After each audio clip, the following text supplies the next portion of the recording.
Imiyaga ikomeye ijyana umusenyi. Isomo ku bapayoniya ba Pi Network.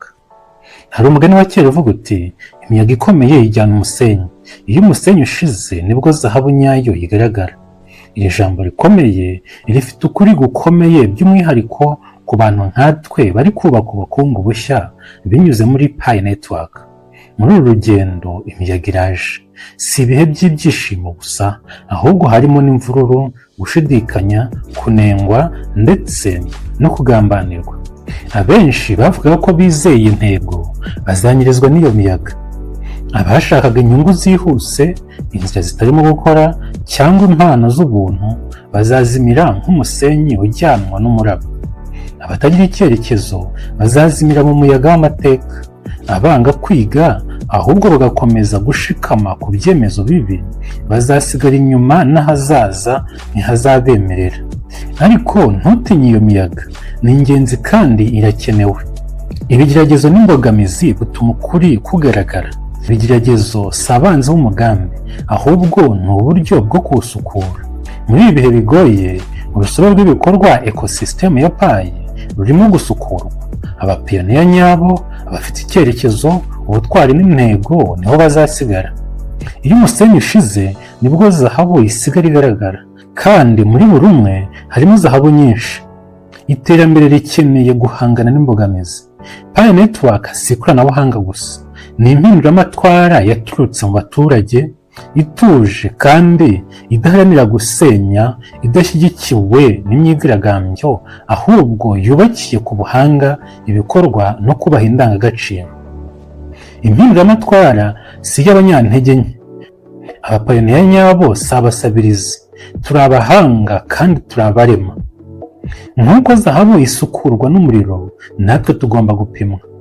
Tunyuze mu muriro turakura, duhagarara dushize hamwe, dufite ubwenge n'imbaraga nyinshi. Dufite abapayoniya babaye maso barenga amamiliyoni, babaye intare zitari intama, kandi bazaharanira Pi na GCV, kandi bazageza Pi ku ntsinzi. Ubukire nyabwo, amafaranga n'ibintu bifatika si byo bukire nyabwo. Ubukire nyakuri ni Pi, ubukire ni icyizere, ubukire ni GCV. Ni ka gaciro twese twemeranyijeho ku isi hose k'ibihumbi 314,159 by'amadolari twiyemeje kugahagararaho. Ni ishema tubumbatiye mu bucuruzi bwose bukozwe hakoreshejwe Pi. Buri DAP, buri mucuruzi, buri mutanga serivisi wese bafasha ko umusenyi ujyanwa, bafasha twese kongera agaciro, bakwiriye gushimwa. Twimakaze gahunda yo gukora amakuru ya GCV kugira ngo agaciro kazashingirwe kuri blockchain burundu. Umunsi uzagera kandi uzagera, umunsi agaciro nyako ka Pi kazamenyekana ku isi hose. Ntibizavugwa ko twagize amahirwe, ahubwo bizavugwa ko twihanganye, twize, twabikoreye. Bapayoniya, imiyaga igeze hano. Niba uri zahabu ntutinye. Iyo miyaga igaragaza gusa uko ushashagirana. Ubu ni ubutumwa bwa Doricine, ubutumwa yageneye abapayoniyazi, dore ko imiyaga yageranyije n'ibiri kuba muri iyi minsi no gucika intege kw'abapayoniyazi, kandi ni no gusubira inyuma ndetse no guhananuka ku giciro cya Pi. Twese turabizi kandi tubizi neza ko igihe Open Network yatangiraga ku itariki 20 z'ukwa kabiri 2025 n'uyu mwaka, Pi yagiye hanze ifite agaciro k'amadolari 2 y'idolari. Abantu barishimye baravuga bati byibuze ubwo ihereye aha igiye guheraho izamuka, ariko siko byagenze. Yagiye isubira hasi kugeza uyu munsi iri kuri 0.4. Birashoboka ko n'ejo ishobora kujya kuri 0.3, birashoboka, cyangwa se n'ibice 2. Ariko se ntibizahora? Ubutumwa ni oya. Hari byinshi birimo birakorwa, hari byinshi birimo birubakwa muri ekosisitemu ya Pi.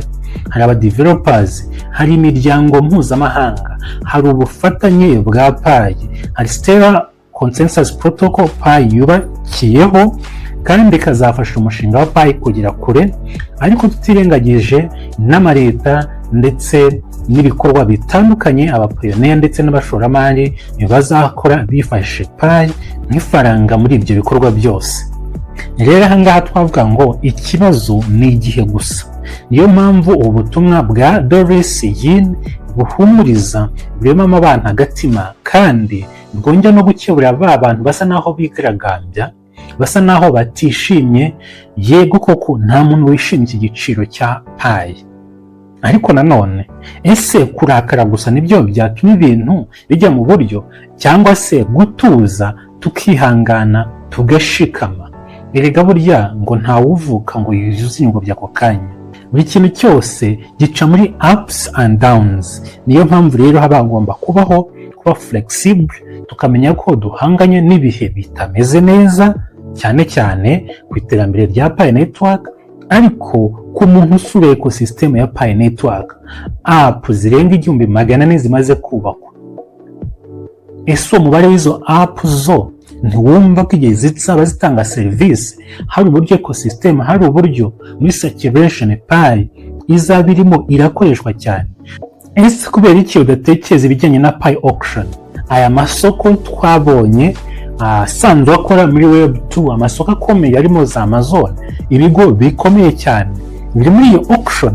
Birumvikana igihe rero Open Network izaba yamaze kugira hanze y'ama app yubakiwe muri Pi ecosystem, twongeyeho nari yazaba yarahatanye muri auction ya Pi, ubu ngubu yongerewe igihe kugeza mu kwa 9, bisobanuye ko mu by'ukuri Pi izasohoka ari ikindi kintu kidasanzwe ndetse no kurenza uko abantu aka kanya twabitekereza. Hari abajya bavuga erega ngo nutareba harakabakaba.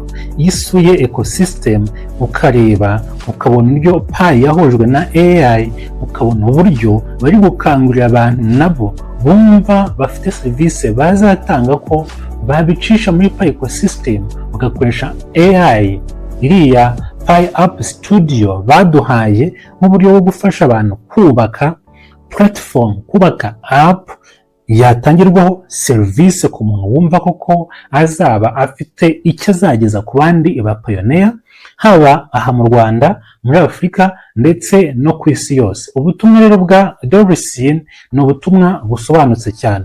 Byavuze ku kintu bita GCV, cya giciro $314,159 by'amadolari y'abanyamerika. Mu kuri ibi bintu bigaragara nk'inzozi, kubera ko nta bintu bihari, nta bikorwa remezo mu by'ukuri bihari, nta kintu gifatika gifasha GCV kuba yagerwaho mu buryo ubu ngubu tubasha kubonesha amaso yacu. Ariko nubwo tutabibonesha amaso yacu, iki kintu cya GCV ntabwo ari ikintu kiri aho gusa, ahubwo ni ikintu kirimo gushakirwa ibikorwa remezo, kirimo kubakirwa system. Adoption ya Pi, uburyo nuko izagenda ikwirakwira mu bigo bitandukanye hirya no hino ku isi, birashoboka ko iyi GCV yagerwaho. Amata akaba yabyara amavuta mu bapioneer. Ariko nanone ku muntu ufite kumva ko bidashoboka, nawe ari mukuri, kuko burya narababwiye ngo kwishyiramo ikintu cyane ko kizaba n'ikibi nibyo byaba bibi. GCV ni igitekerezo cyiza, kandi ni igitekerezo aba developer barimo kubaka, barimo gukora ubushakashatsi ngo barebe niba iki kintu cyazagerwaho. Iki giciro rero kiramutse kigezweho mu minsi iri imbere byaba ari ibintu byiza. Ariko nanone kitanagezweho, icyiza ndetse n'icy'abapioneer bashaka ni ukubona Pi igeze ku rwego yahindura ubuzima bw'umupioneer, tutitaye kuri Pi waba waramayininze.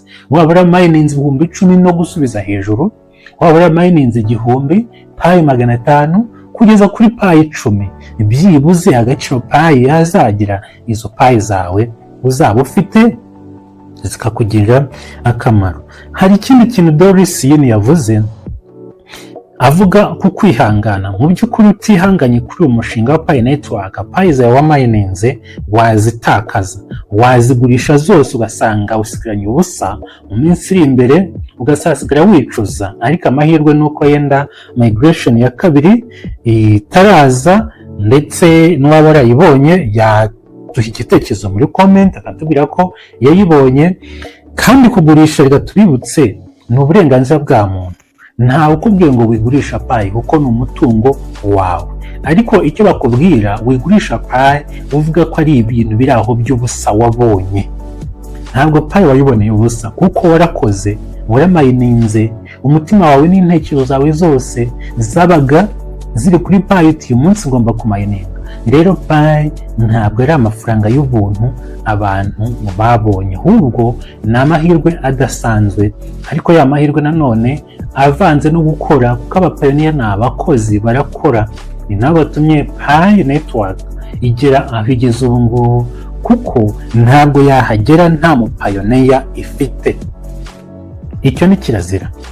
Rero kugarda Pi zawe, kumva ko ufite ikintu cy'agaciro, ariko nanone ukumva ko ari nk'igihingwa ufite mu murima kitarera, ahubwo ugatuza ugategereza uti iyi nkubi y'umuyaga Dorisine yavugaga nisigara iraje ikukumbe umucanga wose, noneho zahabu isigare igaragara. Zahabu nigaragara rero nibwo agaciro ka Pi dutunze mu wallet yacu kazaba gafite byinshi kadufasha aka kanya. Rero iyo umuyaga nuza nawe ibyo ufite ugasa naho bitanga byose, nkaho ari bya bintu waboneye ubuntu, kandi mukuri ntabwo Pi waziboneye ubuntu, wazibonye kuko wakoze, wazibonye kuko wamayininze, wazibonye kuko wakoze KYC, wazibonye kuko wakoze za step zose muri mainnet checklist badusaba.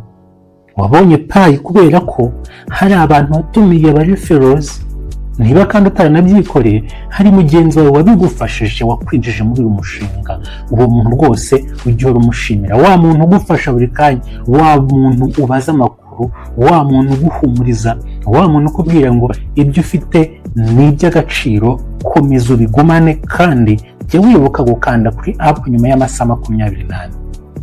Icyo nicyo abapayoniya tugomba gukora, kandi tukagerageza tukabwira bagenzi bacu, tukababwira tukihangana.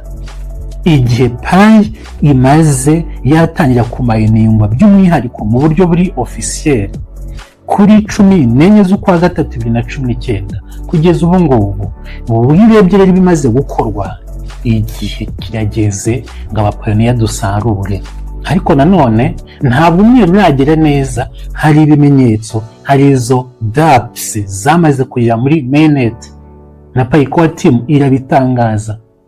Hari andi ma app menshi, hari iyo auction, iyo mainnet rero nyirizina igihe izagira hanze, Pi igatangira gukoreshwa muri aya masoko yubakiwe imbere muri Pi Network ndetse no hanze ya ecosystem. Pi yaravuze ati nubwo hari app zubakiwe imbere muri ecosystem ya Pi Network, ariko dufite n'abandi bafatanyabikorwa tutajya tuvuga, kandi abo ngabo nabo bazagira uruhare, barimo kugira uruhare mu gutuma network irushaho kujya mbere.